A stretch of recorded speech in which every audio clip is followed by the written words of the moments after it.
Hello, everyone.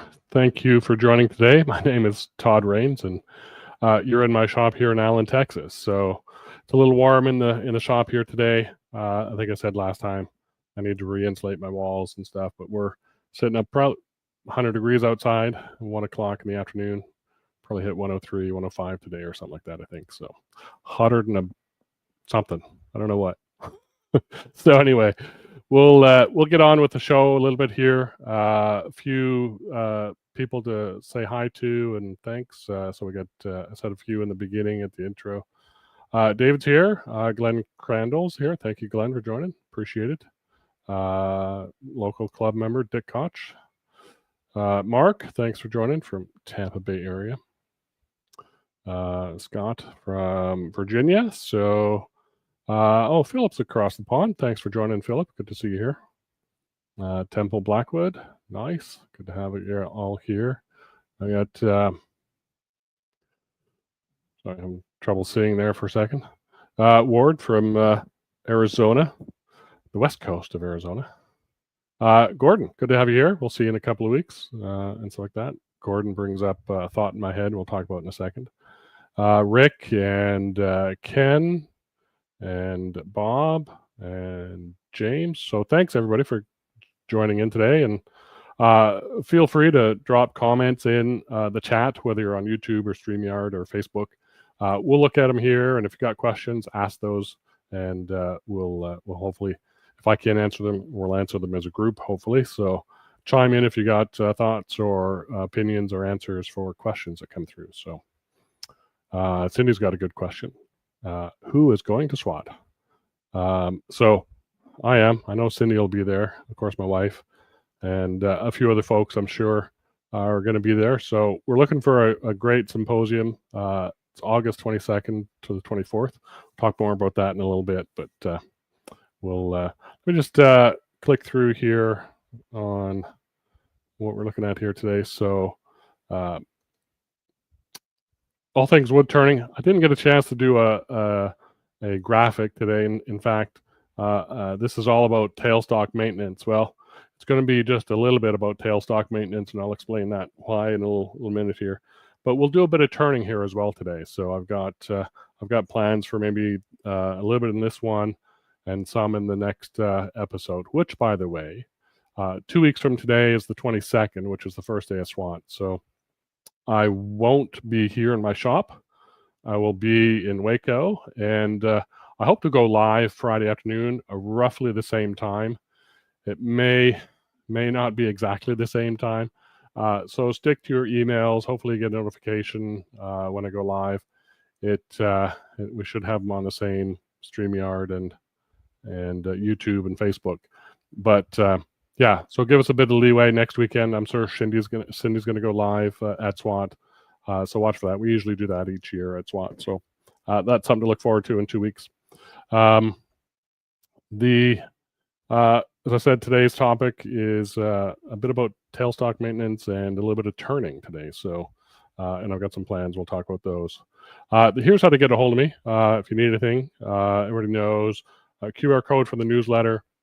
Check out the website, and we'll be happy to answer any questions you throw our way. So, Cindy does this live stream, a live stream like this every other week, opposite to mine. So Cindy's here in the studio with us today. Cindy, we're going to pull you on board here. Good afternoon. How you doing? I'm doing great. Hi, Todd. Hello, everyone. So Cindy's up in Erie, Colorado. It's a good 15-hour drive from us here. And you have anything planned for next week? Next week, my live stream. Yes. A week from today. A week from today. Yep. Yeah. So same time, a week from today.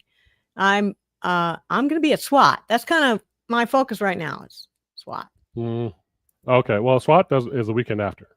So you've got I know, 1 week but still. Yeah, but we're I'm making tools. I'm getting stuff together. It's a big job. Yeah. So your live stream next Friday, you're going to continue the collaborative turning? Yeah. I wish I brought it over here. I'm in my office right now, not out in the shop. But the collaboration between Todd and Emma over a long distance, and now me finishing things up. I'm going to talk about sanding and finishing of this piece. Oh, good. Next week. Good. So that'll be fun. Excellent. Right on. All right.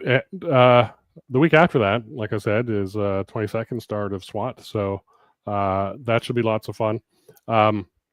We'll be there. We both have booths there. We'll be in Chisholm Hall, I expect. You're probably in the same place beside the carpeted room. Yeah, probably. Yeah, beside Doug Thompson. So if you haven't heard of SWAT, check it out. SWATturners.org. And it's a big symposium. We're going to have about 52 vendors this year, which is, I think, a dozen more than typical. So it's going to be crowded with vendors. So it's a good time to come and look at stuff. Also, I'll just note that we are doing pre-orders here at Woodturning Tool Store. So if you have something that you want to order and pick up at SWAT, you can do that. That way you reserve the inventory, because we are, light on a few things, plenty of other things. So best time we won't be able to take the whole store to Waco. We're going to take just a select amount of certain tools, most every tool, but can't take everything. So reserve it ahead of time. Do a pre-order. Email me with your particulars, what you want and how many, and we'll create an invoice for you, and you can either pay for it early or pay for it at SWAT. So that should be lots of fun. Sorry for that little commercial there, Cindy. Let's talk about this coming up after SWAT. Yes. This is our sharing session, September 12th. It's a Friday. Is that your Friday or mine? I can't remember. I think it's mine. Okay. I think we're doing them on mine all the time now. Okay. That's fine with you. It's fine with me. So same time. No, it's same time. 1 to 2. This is a Zoom. Yeah. This is a Zoom meeting. So we'll send out a Zoom meeting invite through our newsletter to all our subscribers. So that's another reason to get onto our email newsletter list. That's the only way you're going to get the meeting details, is through a newsletter from either Cindy or myself. So, but it's an hour long. We share, we look at other people's turnings and talk about them and answer questions. Always lots of fun, always filled with information. So, looking forward to that. Inspiration like crazy, and people talk about their latest gadget or the problem they've been having or the success, the aha moment. It's just really, it's really great. Inspiring. If you haven't been to one, do it. Absolutely. All right, Cindy, thanks very much for joining. Let's get on to the show. We'll talk to you later on, maybe. Bye-bye. All right, so before we get to the tailstock maintenance, I just want to kind of just cover over what we did last week or 2 weeks ago, and that was chuck maintenance. I just want to show at least the one that I know I had questions on, or had people ask. I had to ask people about how to do it. This one here is the Axminster Clubman chuck. It's not something I carry. I carry the Discovery line of the Axminster chucks, but this little guy and this little guy. But the Clubman is an older version of the SK100, and when I take the jaws off, there's really nothing there to do. It's on this backside. You've got these set screws here, 1, 2, and 3 on this elevated part of the collar. This is where the threaded spindle, and these are locking grub screws that lock the chuck on the spindle. But if you take these 3 out, then use your Tommy bar, this whole thing unscrews. So I did that off camera. I've got a video that I've recorded. I'm editing to go over chuck maintenance on the new Discovery line, the how to take apart the Evolution SK114, and I'll show how to do this one as well. So that's all the Axminster chuck. So that's now working quite well. If I get my chuck key, I have to go just off the board here a little bit. It's operating nicely.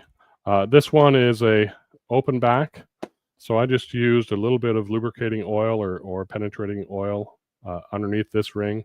This ring rides on the surface underneath here, and a little bit on this guy here as well. So easy way to, it's actually very easy to take apart. So I wanted to show that. So that's working well. The SK100 that we took apart, I fully greased this guy up off camera, and it's operating quite nicely and almost silent. So that's great. And this is the one where the cover comes off, and then we get exposed to the scroll gear inside. The big messy one that we had, that I had a lot of work to do, was this Vic mark. This was easy enough to take apart.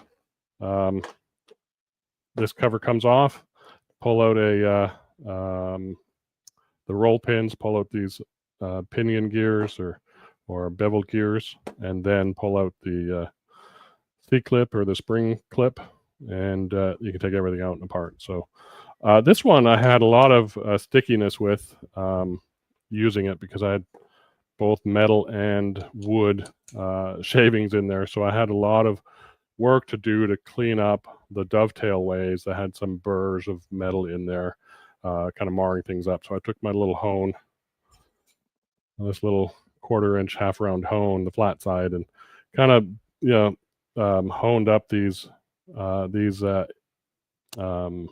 sticky slides. Number 3 and 4 were really sticky on me, and that cleaned up a few of the metal burrs.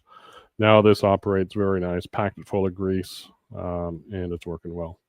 I used on the slides itself some dry lubricant, PTFE type spray dry lubricant. This operates like it was brand new, so quite happy with that.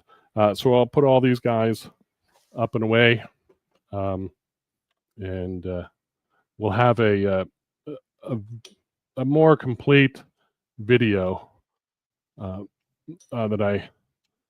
where I show the actual cleaning and use of all this. Oh dear, that's what I have for not taping that or clamping that table down. It's a good way to clear it. Yeah, it landed on my table over there, so that's fine with me. It's a good thing they didn't land on the floor. So that, I had one chuck, I think actually that Vic mark had a little ding in the in one of the sides of the jaw slides, one of the corners, and I'll just put these on the bench over here. And that that little ding interferes with opening of the slides, so that was a bit of an issue. There we go. Deck's cleared. So let's talk about, let me put this down a little bit. Don't really need that anymore. I'll bring up the tailstock. I can reach all this stuff now. It's actually right where I want it, on the table over there.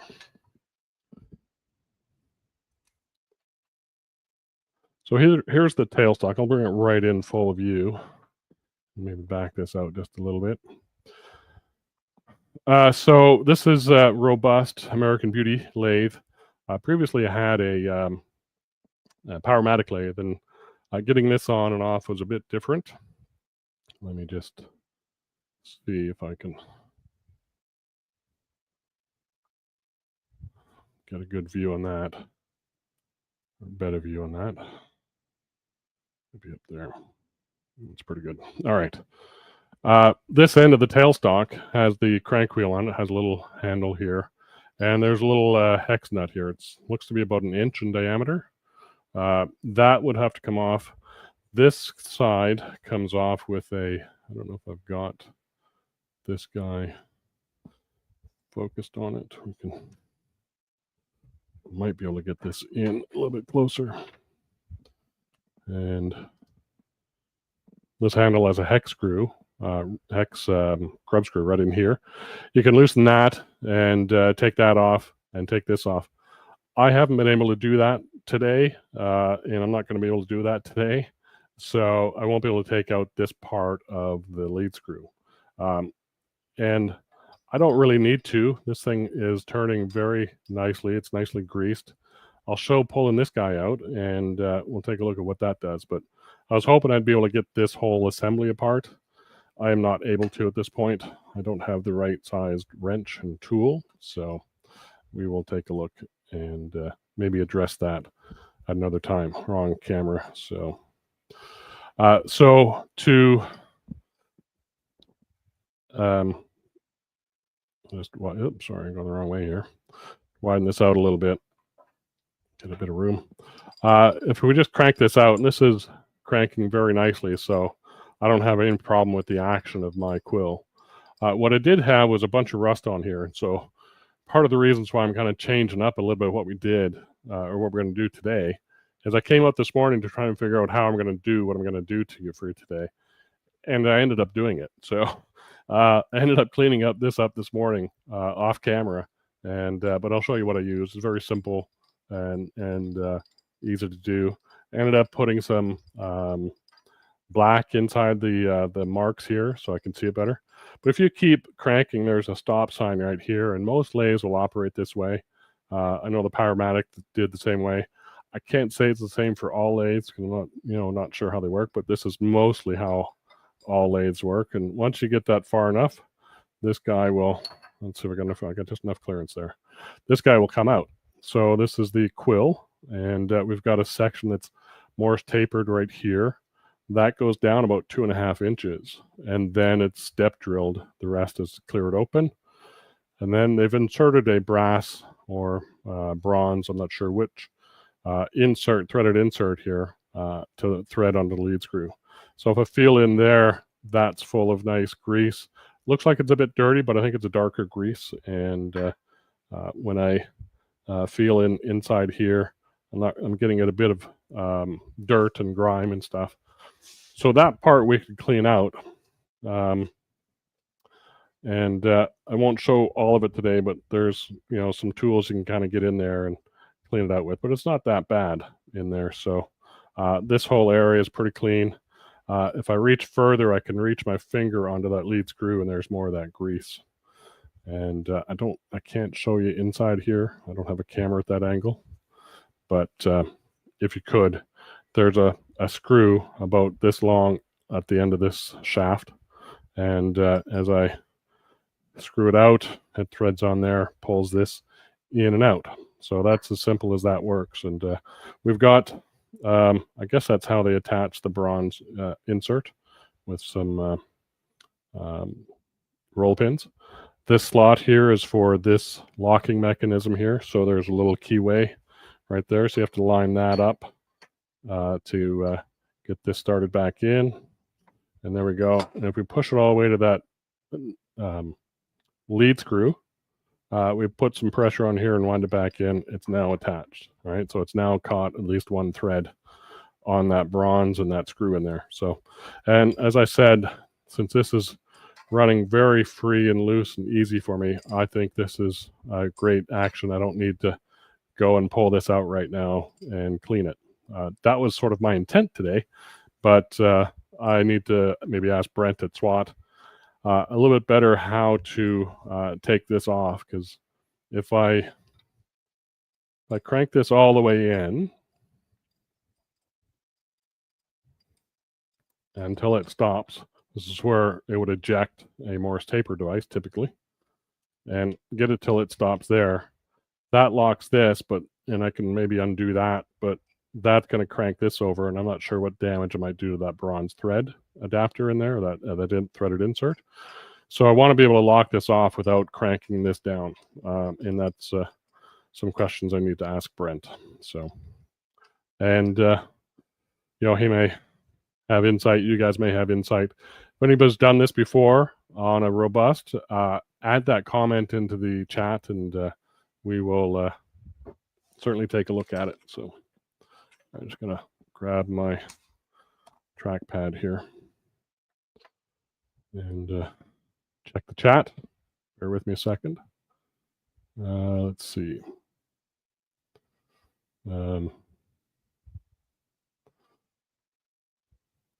There's a question. Dave says, Todd, is your tech video from last time available on YouTube under your site? Could not make it, but could share what type of grease you used. Yes, it is. It's available for replay on YouTube and on Facebook for the next 30 days or so. It comes off Facebook pretty quick. And it's also going to be listed on my website. If it's not already, it might be. But I'm also going to make it more concise. That was about an hour and 50-minute video. And I'm going to make a better video with chapter markers on each chuck, and so you can skip to the chuck you own and that kind of stuff, and figure out the maintenance from there. So the grease I used, Dave, was this stuff, and Super Lube, multi-purpose synthetic grease. So that's what I used for enclosed chucks, and on the other chuck, let me just grab this other stuff. I didn't bring it out this morning. There it is. And this stuff. So the other products I used, I should have left that graphic up that I had last time, but here's some gun oil, lubricating gun oil. So I've used that a little bit, and I'll show you where. Kind of show that in the video too. The super lube. And this is the dry lube I use. It's WD-40, but it's a specialist dry lube with PTFE. So it's not WD-40, it's just the brand. But you can get that dry lube from other manufacturers. On this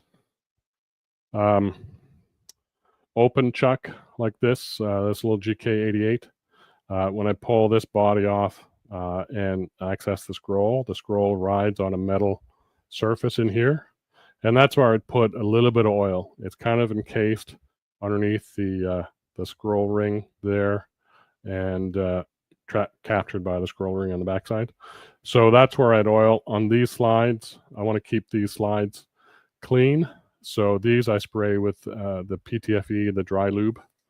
So, and hopefully that, what it does is the carrier evaporates and leaves the dry lube there, and it won't attract dust as much as an oil or a grease. So in hidden places, on an open back chuck, on hidden places like underneath the scroll wheel, oil. On the slides, PTFE. And on enclosed chucks like the closed back, either the SK100 or the SK114 or the Vic Mark, all enclosed. There's grease packed in the gears in here.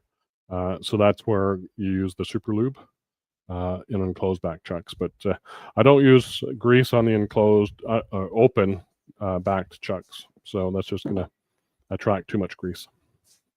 And put these guys aside.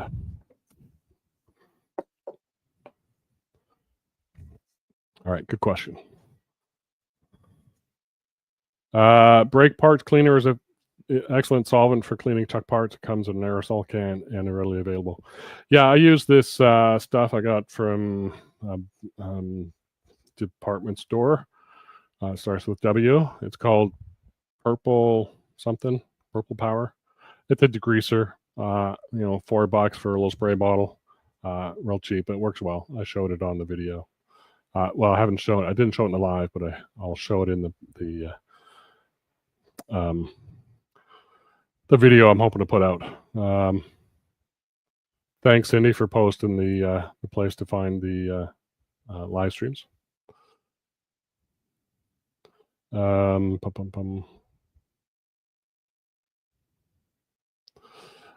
Cindy says it's probably anti-seize lube inside the insert for the lead screw. Yeah, it seemed to be more of a white kind of grease. I'm not a grease expert. So, Gordon, what did you use to blacken the measuring scale on the quill? Oh yeah, good. Glad you caught that. Simple enough for me. I used a black marker. So thanks, Gordon. I forgot to mention that. So if we look here, and let's see if that's,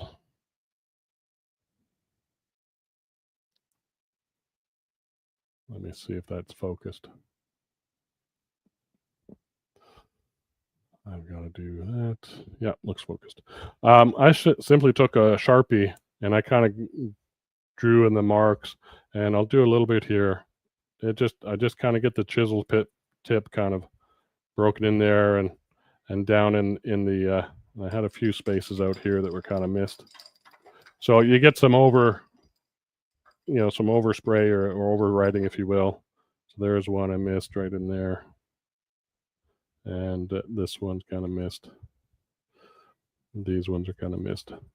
So I purposely kind of push that tip down in that groove, and it kind of conforms and gets in there. You want the black all the way to the bottom. I'm not saying that it is there. So you kind of deform the chisel tip a little bit on your marker, but it works fine. So, and at that point, a little bit of a very easy solvent, or a solvent that's not going to take a whole lot away. And for me, I just used the regular WD-40 stuff. So I just sprayed my rag, and this is just a little bit of technique more than anything. I don't want to go with the grooves. I want to go across the grooves and just kind of take the access off the top and leave the rest. It's not the best way to do it. You can get some bluing ink or something from a machinist shop or something like that. That would work well, but or some sort of engraving ink that works. But for my shop, that's all I want. I really don't use this a whole lot, to be honest. But it does a good enough job. It's got some contrast now. I can see it. And the WD-40 is not going to, if anything, it's going to lube it a bit. So that's kind of why I like to use that instead of a solvent or something like that. So there you go. Good question, Gordon. Appreciate the question. So, and let's see. Let me, a bunch of people saying hi. Good to have everybody here. So, Johnny, good to have you here. We'll see you in a couple of weeks. And Purple Power, yes. Oh, that's what. Yeah, good. So you got that stuff too. Gordon, yeah, glad. Hopefully it works for you. Hopefully your quill is marked. It is engraved and not just marked, but whatever works. Okay, so what did I use? This was all rusty. At least the exposed part of this was quite rusty. So I used this stuff called Navy jelly. Let me move this over a little bit. Naval jelly. It's a rust dissolver. It's it's a purple stuff as well. So Cindy might like that, kind of pinkish purple. And in this heat, it's a little bit more liquidy than normal. But just take a little drop of that, brush it on your rusty parts, and it'll clean it right up. Another product to try is this metal polish, Autosol. It says it will remove a bit of rust and stuff and polish things up. I'll use this on other things like the tops tool rests or some tools I want to clean up and stuff like that. This also works great on your household metal items, whether it's some silverware or that kind of stuff. You can clean that up as well. So I've had this tube and this jar, I think, for at least 20 years. So this still works because it worked rather well on this. So Yeah, easy enough to pick up at a department store. Naval jelly, sometimes called royal jelly. I don't know why they call it that, but dissolves rust from surfaces. Make sure you clean it off after you do that, like thoroughly, because that stuff will continue to eat the metal. So there's my paper towel. So once you clean the rust off, go ahead and do that. So I will also mention that I need to do, well, the only thing I did for the Morse taper is a little bit of a twisted up a rag or a paper towel. I've had an email conversation with somebody about making a Morse taper cleaner. And if you search on Google for a Morse taper cleaner, you may find the one that has stripes of cloth in it for machine shops. I thought about buying one of those to see how well those work. But I did put a little bit of royal jelly in there to clean it out, wiped it out right away, cleaned it out with WD-40, wiped it out again. So I want to make sure that that surface it's nice and smooth. I did have a bit of rust inside the interior there. So that's something to be aware of. This side, kind of the same thing. It wasn't as rusty, but I did just run a WD-40 rag in there. Not a WD-40 rag, a solvent rag in there, just to kind of clean in there. But I wanted to use royal jelly on this one just to get the rust. Let me back that out a little bit so you can kind of see both. And I wonder, oh, it's rather shaky up there, isn't it? So this Morse taper, just to use solvent because it wasn't rusty, just to kind of clean stuff out, and then a rag in there. This one, a bit of royal jelly to get rid of the rust, followed with WD-40, and then some solvent cleaner just to get rid of all the grease in there so it gets nice and sticky again. So inside the tapers, you don't want any sort of lubricant. You want to keep it dry, if you will. So let's see. Ward, I used a toothbrush. Yeah, I used those same brushes I used for my chuck cleaning. If you didn't see last week's or 2 weeks ago, I bought these. These nice skinny brush end here is great for the slides in the chuck jaw, and this is kind of like a toothbrush, and it kind of fits in that hole rather nicely, so I can spin it around in there and clean it out. So toothbrush would work for a good Morse taper cleaner. This may work as well, just to kind of get stuff out. This end is not quite big enough to fit through the whole thing, but it might get down deeper in there. Morse taper goes from, almost 0.7 down to 0.5 almost, over about a 2-inch span, something like that. You can look the specs up, but it is going to get skinnier as you go deeper, obviously, as a taper does. So yeah, let me, toothbrush works, and we got some more questions and answers.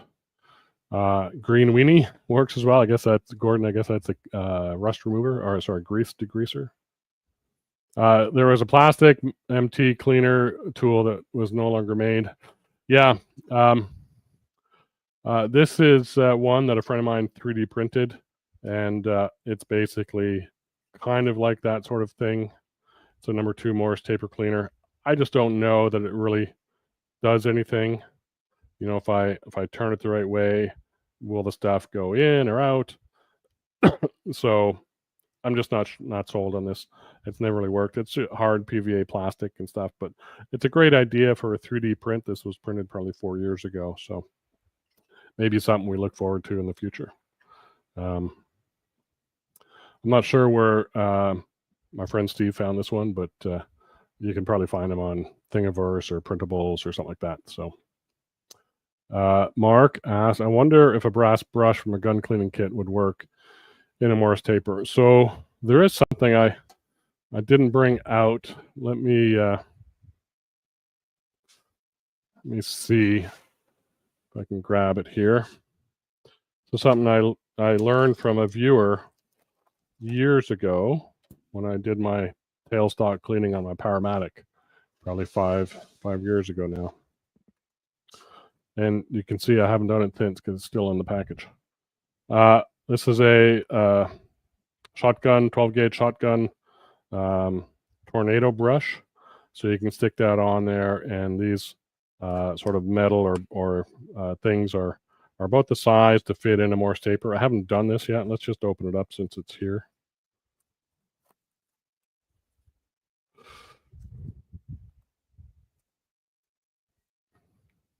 So these are squishable, if you will, so that would fit nicely in there and brush out.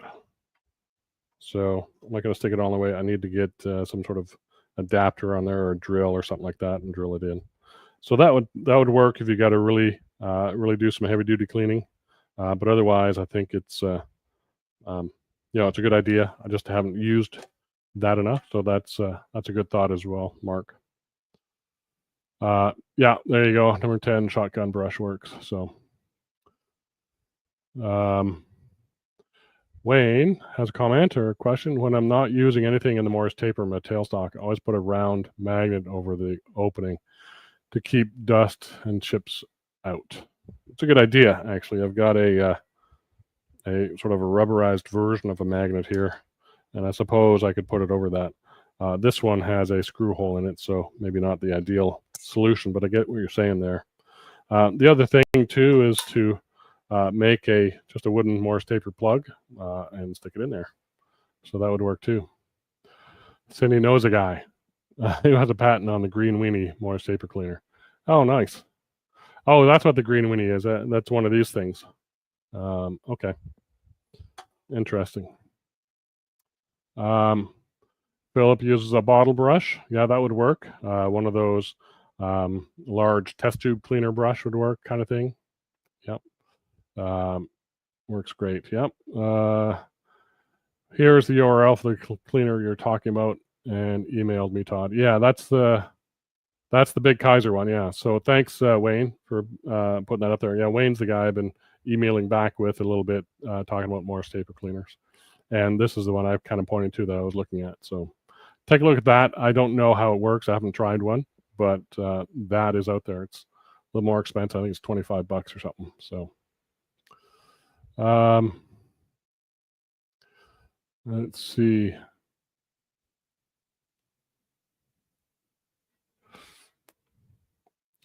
Here's a question. Glenn, is 600 wet dry sandpaper safe to use on Morse tapers? I probably would not use sandpaper in a Morse taper. The most, probably the finest Scotch-Brite pad, maybe. I don't even know if that would be. You really don't want to scratch that up too much. Maybe not so critical in woodworking environment. We're getting stuff in there all the time, so something to think about. But machinists would definitely not put any sort of abrasive in there. I'm sure Cindy probably has a comment on that. So John says, I wouldn't use sandpaper on a machine taper. Yeah. So just use a cleaner of some sort, and that'd be great. So, all right. Well, let's, if there's more questions on the Morse taper stuff or the cleaning stuff, we can certainly do that and ask or answer those questions. I'm actually going to, I've got 3 little bowls, and I'll show them here as soon as I get my head out of the way. So these are kind of bowls I've turned during these live streams over the last little while. So this little maple one, I don't know when did that one. This is Bradford pear. We did that one a while ago, and this oak one I did last summer probably, and it's warped a bit more than this was. This is already the second turning of this guy, so we're going to do a third turning on this guy. So I've got all these guys sitting around. I need to kind of act on them and get them done at some point. So what we're going to do today is chuck these up, maybe 1 or 2 of them, and clean up the insides. And then what I have planned for the the next couple upcoming sessions, which will be in September, by the way. Not sure what date in September at this point, but sometime after SWAT. I get my board out again. Hopefully I don't tip that over. A couple of things planned. One thing is making a set of wood jaw plates. So these jaw plates, they're 4 little quadrants of jaws that have screw holes in the back, and then holes in the front to secure your plates, and then jaw mounting holes. And so we put 4 of these together on top of a let's see, slide 1, jaw 1, 2, 3, and 4. I've got to mill these a little bit more square and stuff, but those essentially would go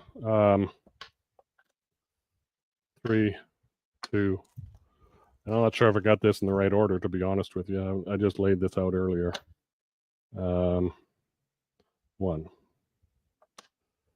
So those would go something like that on the 4 quadrants, and then we'd round these boards out. So I'll probably compass that out. I've got some really rough sort of looking boards here, cracked up, but the working side is going to be looking much better. So those will do, and we'll be able to kind of, as the picture shows, hold these little guys. This one probably on a recess that's recurved back this way or slightly enclosed. So we can put a wooden tenon on the jaws and hold that guy to finish the bottom. Because this, even though this has got a tenon, this tenon is already warped a bit for the 3rd time. So that is oak for you. It just warps like crazy.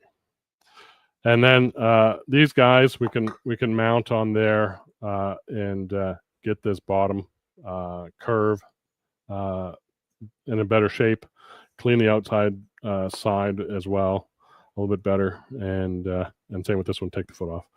So when we have these today mounted this way, we'll finish the inside, we'll finish the top part of the rim, and then we'll have the exposed bottom to finish with the wooden jaws.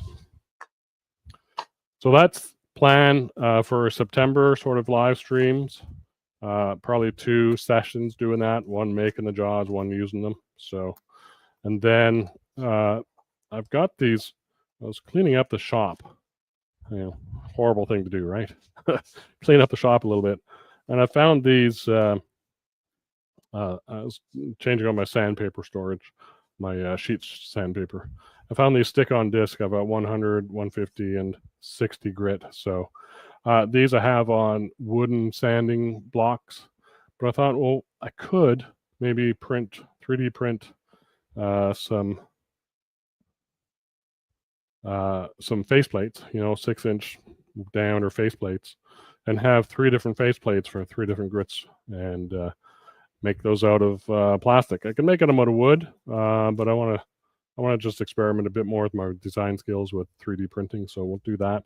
We'll also look at my wooden one and how I make those and tap the backs of the wooden blocks for sanding stations. So some things to do over the next couple of months, and along the way we'll always turn and talk and answer questions and that kind of stuff. So that's kind of the game plan. So shell game, yeah. Thanks, Michael. Good to have you here. Let me get that little chuck I put aside.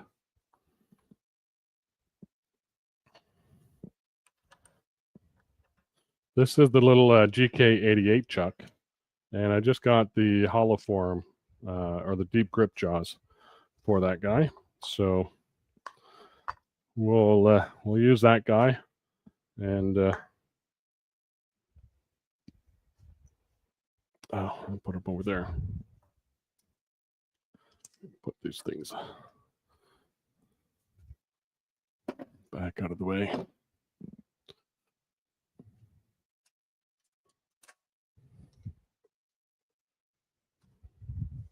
All right. These deep grip jaws are meant, the black ones, all the jaws that are black from Axminster are meant for the GK88. And we've already got sort of an established foot on here, and it's sized just about right for this chuck that we're going to get minimal damage. We're going to get some damage, but we're going to get minimal damage.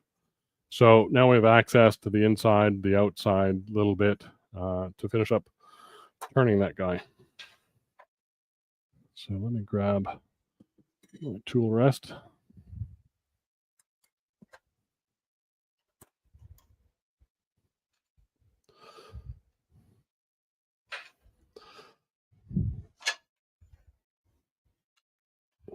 And also got a suggestion from, who was it now? Somebody emailed me just the other day and asked if I would do a deeper dive in a half-round bar and teardrop cutter, and obviously be more than happy to do that. I've done shear scraping last summer or 2 summers ago. I can't remember. A pretty good descriptive view or discussion on shear scrapers. So I'm going to use this tool here today just to do some cleanup. This is a half-round bar. It's got a half-round profile. The round side I use to do shear scraping up and down, and the flat side I'd use to hollow. So we can use this short round side this today, and maybe it was Dan that emailed me about that. We can use this side to kind of shear scrape down in there. I also have taken a few of those, one of those cutters down there, kind of out of focus right now, but I'm grabbing another one.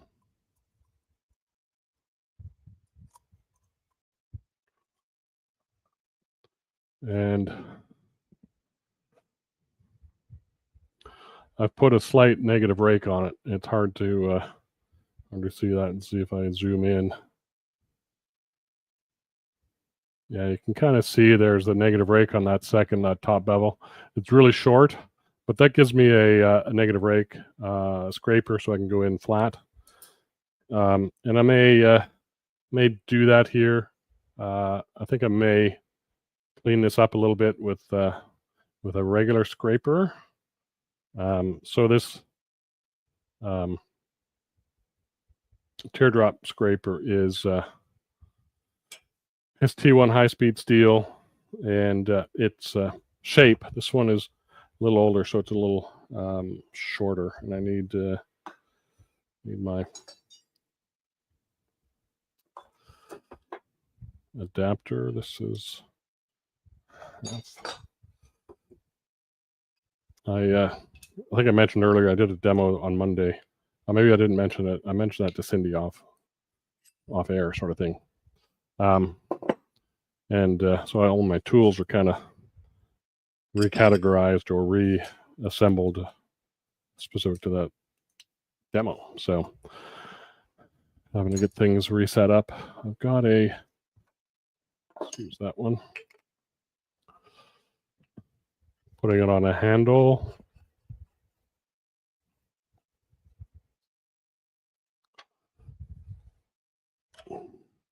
And I'm at level height or center height with my cutter, with my handle slightly up. And just trying to get some of that in there. Let's go. That kind of gets a view there. So we're pretty good right there. That's the middle nub I just took off by hand.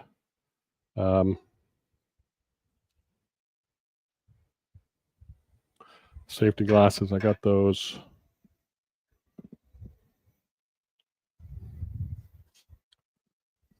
Right over there.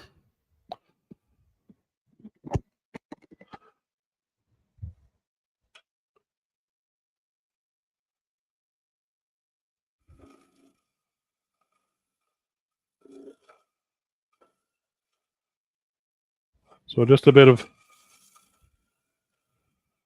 cleaning up of the shape.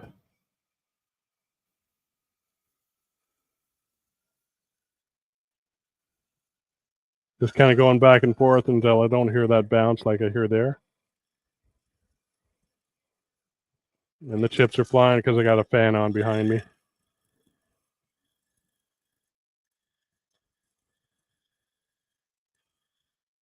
little bit of whistling from the vibration, so I'll put my fingers behind.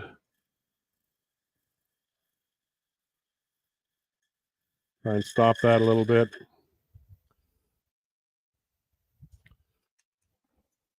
And sometimes just a little bit of a glove.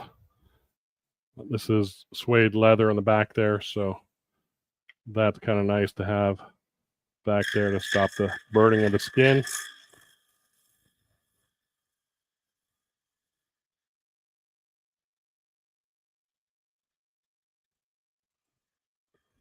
Little bits at a time.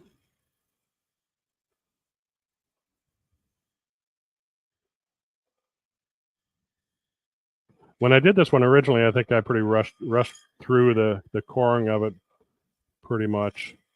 And so there was a lot of tool marks, and it's moved a bit, and there's a couple of wormholes in this guy as well. Stop and take a look. So looking good. There's a couple of wormholes. There's one there. Got a little bump down there. The curve feels better. Turn up the speed. That was only 1500. Let's go to 2000. And this toolbar, I can roll it over so I get a shear scrape.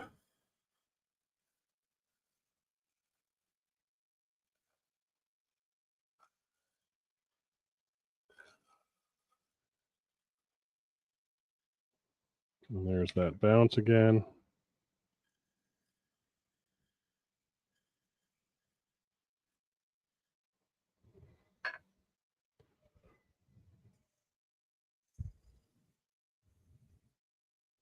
And that's a good time to sand that, so that works there. And we'll look at the outside here. And normally, on the outside, or not normally, but most of the times with, well, all the time with, sorry, I'm trying to pick my camera, with faceplate turning, face grain turning, which the grain is running across this way on this guy. I want to cut from small diameter to large. So in there I was cutting from large diameter down to small, and out here I want to cut the other way. So I can reorient this guy a little bit and scrape with that. I could take my bowl gouge and try and cut up that side. It's a bit, it's doable, and certainly could do it, but this does as well. And so I will angle this just a little bit, and we can get there and shear scrape up the outside. So handle a little bit higher.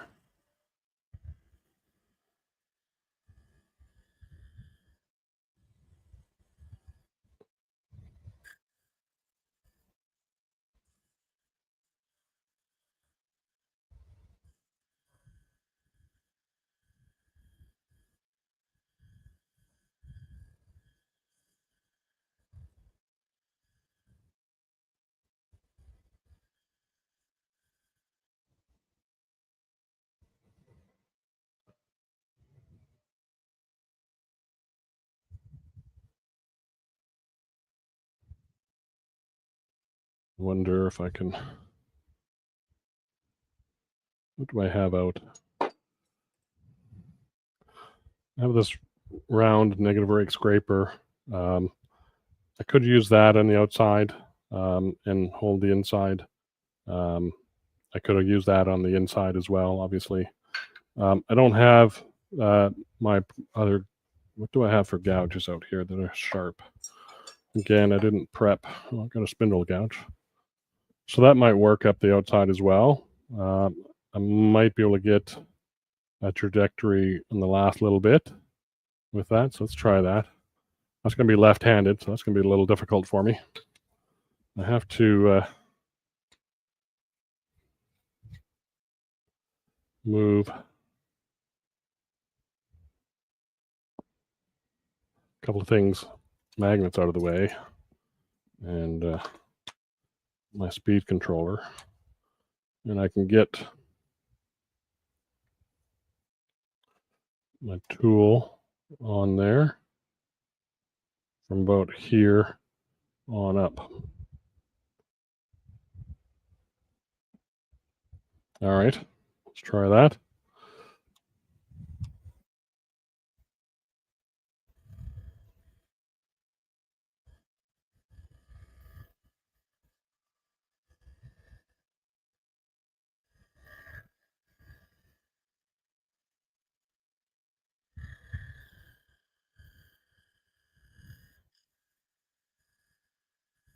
Even cutting this thing's going to squeal.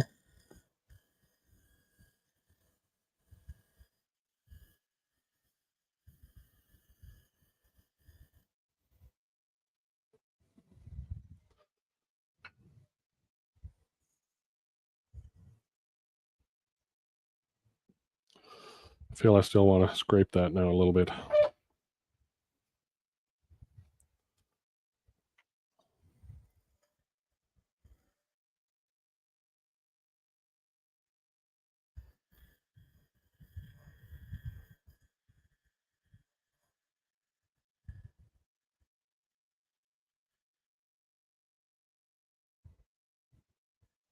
And then that's good for sanding. Last thing I want to do is touch up the rim.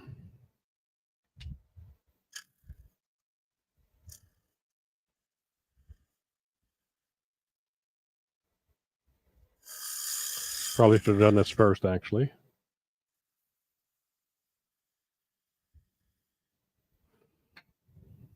Now I'll just scrape that inside that rim just ever so slightly. And round those corners over so not too sharp.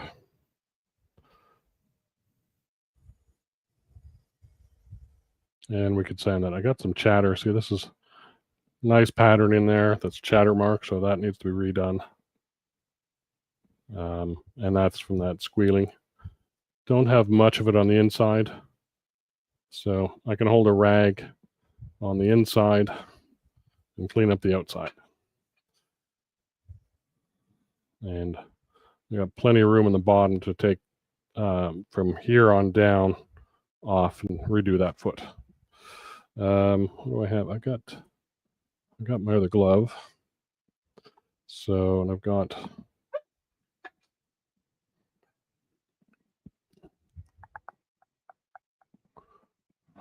this scraper and that glove to hold in there.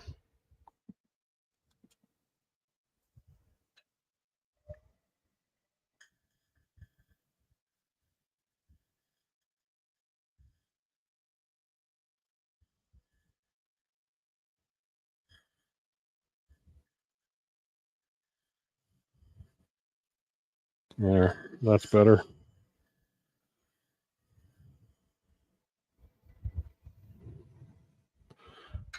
That chatter should be gone. Yeah, I got some more work to do because there's more chatter down here now, I see. So let's, the inside is done. When I put this in the wooden jaws, I'm going to use up probably an eighth of an inch or so of the rim for gripping as a dovetail tenon. So I want some room there where I can get access to with a scraper tool, probably on the outside when I'm between mounted on a chuck, a larger skew, or a scraper like this will get up close with that covered with the recess. So that's kind of what I'm looking at, I guess, when I get there. I want to do this one a little bit more. And like I said, all my tools are kind of behind me and out of the way. So I've got access to these tools here.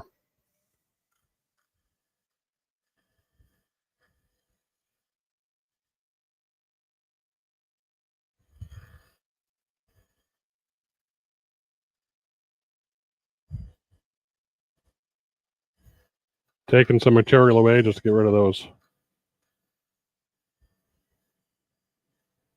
chatter marks and tooling marks.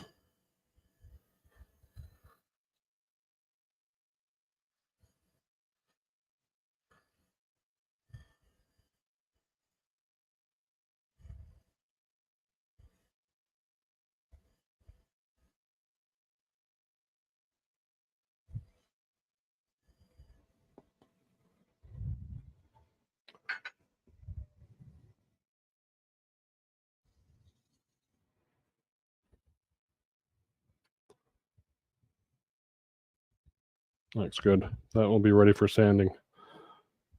So, what about the little maple one? You can always chuck that one up again. And this one is going to a little bit wider. It's pretty well done on the inside. Not a whole lot to do other than probably sanding. And I don't want to really sand on air. So I think we're going to end up doing about the same thing on this one. And so not a lot to do, just some more cleanup. I've got some torn grain right on the end grain there, and probably a little bit there.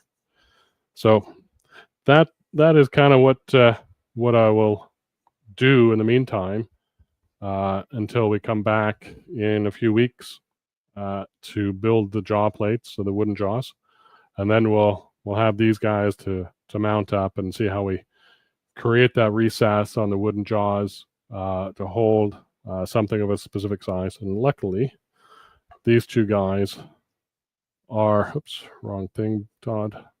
These two guys are about the same size. In fact, there could be a sphere if I kept at it.